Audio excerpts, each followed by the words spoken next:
جو لوگ اللہ پر ایمان لائیں، کہیں کہ ہمارا رب اللہ ہے، پھر اس پر جم جائیں، ان پر فرشتوں کا نزول ہوتا ہے۔ نہ کوئی غم کرو نہ خوف، خوشیاں مناؤ جنت کی جس کا تم سے وعدہ کیا گیا تھا۔ اللہ کی ربوبیت پر اطمینان جب انسان کو ہو جاتا ہے، میرا رب اللہ ہے، ربی اللہ، انسان کے لیے نہ کوئی کھٹکا، نہ کوئی خطرہ، نہ کوئی خوف، نہ کوئی حزن۔ جو کچھ ہو رہا ہے کس کے اذن سے ہو رہا ہے؟ اللہ کے اذن سے۔ اللہ کے اذن کے بغیر پتہ تک نہیں ہلتا۔ یہ کوئی اندھا بہرا مادہ نہیں ہے جس سے مجھے کوئی خوف ہو۔ اندھا بھینسا چلا آ رہا ہو اس سے تو ڈرنے کا ہر انسان کو ڈرنا چاہیے، نہ معلوم کس کو ٹکر مار دے۔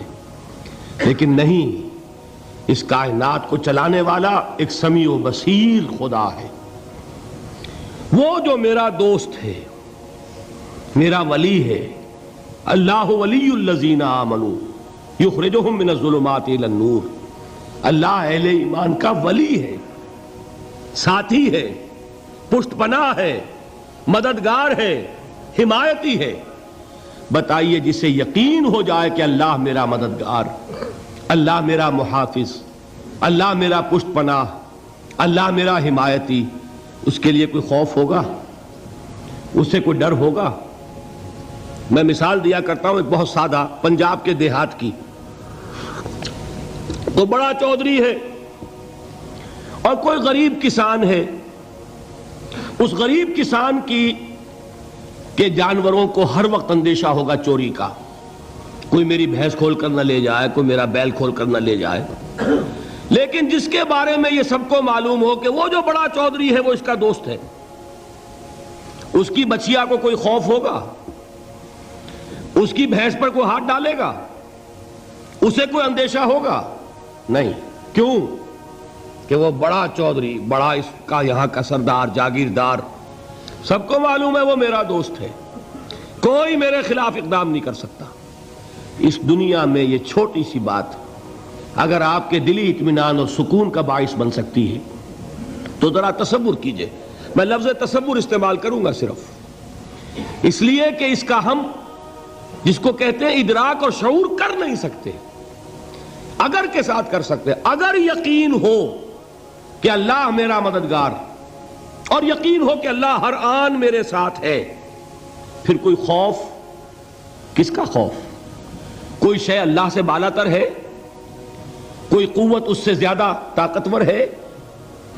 کوئی اس کے ارادے کو بدلنے والا ہے؟ کوئی اس کی مشیت کے آڑے آنے والا ہے؟ یہی بات ہے جو حضور نے فرمائی۔ یہ ایمان کا حاصل ہے لب لباب، کہ دیکھو اچھی طرح اس بات کو ذہن نشین کر لو، اگر تمام انسان مل کر تمہیں کوئی نقصان پہنچانا چاہے نہیں پہنچا سکتے، مگر جو کچھ اللہ نے لکھ دیا ہو، اور تمام انسان مل کر تمہیں کوئی نفع پہنچانا چاہیں نہیں پہنچا سکتے، مگر وہ شے جو اللہ نے طے کر دی۔ آپ پھر میں کہوں گا ذرا طاری کیجئے، اسے فرض کیجئے، اسے سوچئے۔ اگر اس حدیث پر ہمارا دل ٹھکا ہوا ہو تو کسی سے ڈر ہوگا؟ یہ مجھے نقصان نہ پہنچا دے، یہ میری رپورٹ خراب نہ کر دے، یہ میری انکریمنٹ نہ رکوا دے، یہ میرا یہ نہ بگاڑ دے، یہ میرے یہ نقصان نہ پہنچا دے۔ اس کا ڈر، اس کا ڈر، اس کا خوف، اس کی خوشامد، اس کے لیے جا کر طرح طرح سے اپنی عزت نفس کو ذلیل کروانا اس کے سامنے، یہ سب کچھ کیوں کرتا ہے انسان؟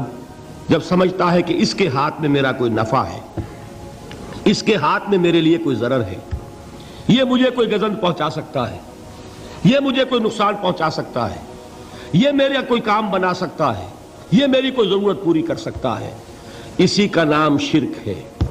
جہاں آپ نے یہ سمجھا کہ غیر اللہ کے اندر کوئی طاقت موجود ہے، وہی شرک ہے۔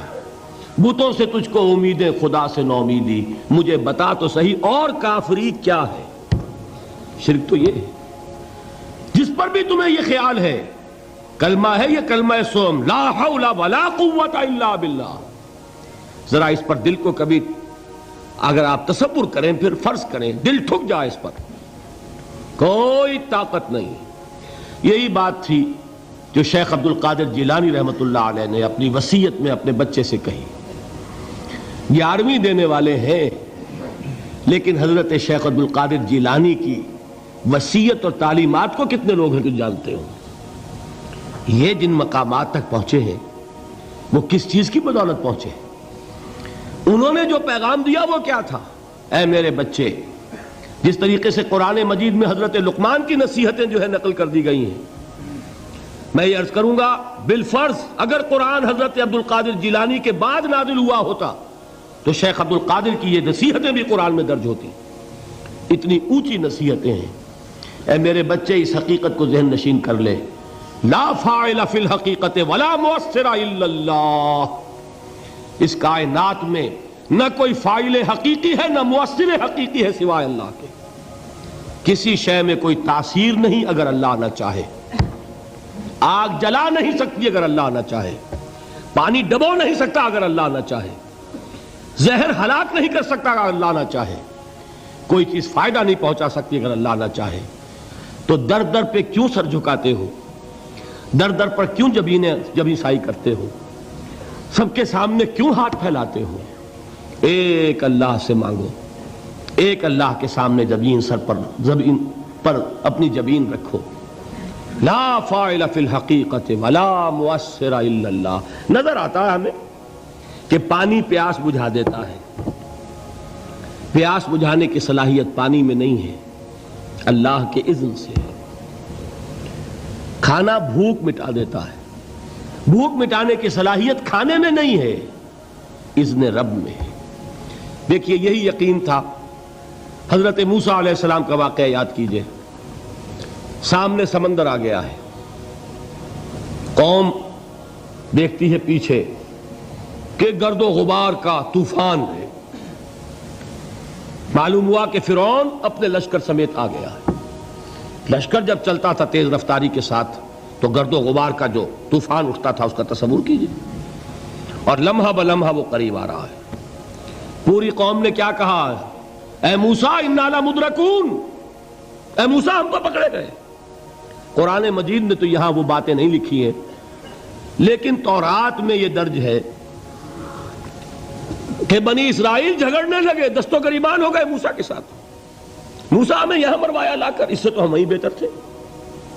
وہاں کھانے کو ملتا تھا، زندگی تو تھی، بیگار ہم کر رہے تھے، موت تو نہیں تھی. اب جو کچھ ہوگا اس کا تصور کرو، جس طریقے سے ہمارے ٹکڑے اڑائے جائیں گے. تو لڑ رہے ہیں حضرت موسیٰ علیہ السلام سے. یہ تورات کی تفصیل ہے. قرآن میں صرف اتنا آیا ہے، پریشان ہو کر انہوں نے کہا انا لمدرکون. موسیٰ ہم تو پکڑے گئے. اس وقت موسیٰ کا جواب کیا ہے؟ کلا ان معی ربی سیہدین. نہیں، میرے ساتھ میرا رب ہے، وہ راستہ دے گا. بتائیے کہاں راستہ نظر آ رہا ہے؟ یہ ہے ایمان بالغیب. راستہ نظر نہ آئے تب اللہ پر یقین ایمان ہے. جیب میں پیسے ہوں اور تب دل کو اطمینان ہے تو ایمان کس پر ہوا؟ پیسے پر، اللہ پر نہیں. جب وسائل و ذرائع نہ ہوں اور پھر یقین ہو کہ اللہ مسبب الاسباب ہے، وہ اسباب کا پابند نہیں ہے، وہ اسباب کا محتاج نہیں ہے، اسباب اس کے محتاج ہیں. اگر یہ یقین ہے تو اللہ پر ایمان ہے. یہ نہیں ہے تو تمہارا ایمان اسباب پر ہے، وسائل پر ہے، ذرائع پر ہے، مادیات پر ہے، اللہ پر نہیں. اس وقت کہاں راستہ تھا؟ کوئی راستہ تھا؟ سمندر ہے اور ادھر سے لشکر آ گیا ہے. کلا ان معی ربی سیہدین. اب دیکھیے ایمان کہہ دینا آسان ہے، ہوا معکم اینما کنتم. جہاں کہیں بھی تم ہوتے ہو اللہ تمہارے ساتھ ہوتا ہے. لیکن اس کا یقین قائم ہو جائے تو زمین و آسمان کا فرق واقع ہو جائے.